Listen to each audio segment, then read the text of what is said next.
गुजरात में भूपेंद्र पटेल नए सीएम होंगे। इससे पहले मुख्यमंत्री विजय रूपाणी ने अपने पद से त्यागपत्र दे दिया था, जिससे राजनीतिक गलियारों में हलचल मच गई।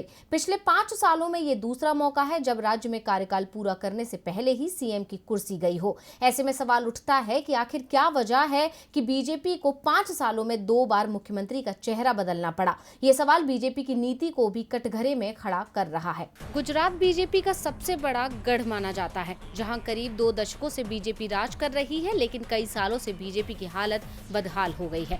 इसीलिए लगातार नेतृत्व परिवर्तन किया जा रहा है। आनंदीबेन के बाद रूपाणी ने भी पद छोड़ दिया और अब अगर इतिहास पर नजर डालें कि कैसे बदले सीएम, तो साल 2014 में प्रधानमंत्री बनने के बाद नरेंद्र मोदी दिल्ली आ गए और राज्य की कमान आनंदीबेन को सौंप दी। लेकिन कुछ दिनों के बाद ही आनंदीबेन पाटीदार आंदोलन में फंस गई। हार्दिक पटेल के नेतृत्व में पाटीदार आंदोलन ने सरकार के खिलाफ मोर्चा खोल दिया। लिहाजा दिसंबर 2015 के स्थानीय निकायों के चुनाव में कई जगहों पर बीजेपी को हार का सामना करना पड़ा, जिसके बाद पाटीदारों को शांत करने के लिए आनंदीबेन की सरकार ने सामान्य वर्ग में आर्थिक रूप से पिछड़ों के लिए 10% आरक्षण की घोषणा की। ये ऐलान विजय रूपाणी की तरफ से किया गया। इस फैसले को आनंदीबेन के लिए एक अपमान के तौर पर देखा गया। वहीं इस फैसले के बाद अगस्त 2016 में विधानसभा चुनाव से ठीक 1 साल पहले आनंदीबेन की जगह बीजेपी ने विजय रूपाणी को राज्य की कमान सौंप दी।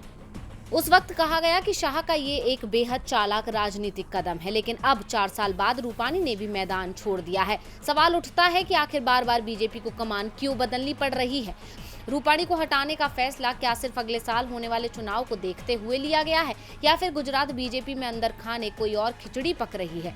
आखिर क्या है इस परिवर्तन की इनसाइड स्टोरी? बताया जा रहा है कि रूपाणी की नाकामी की वजह से उन्हें पद से हटाया गया है। बीजेपी से विधायक ही उनके खिलाफ आवाज उठाने लगे थे।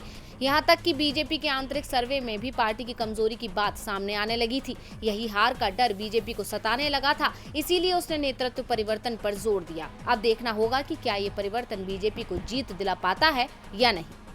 टीवी लाइव की रिपोर्ट।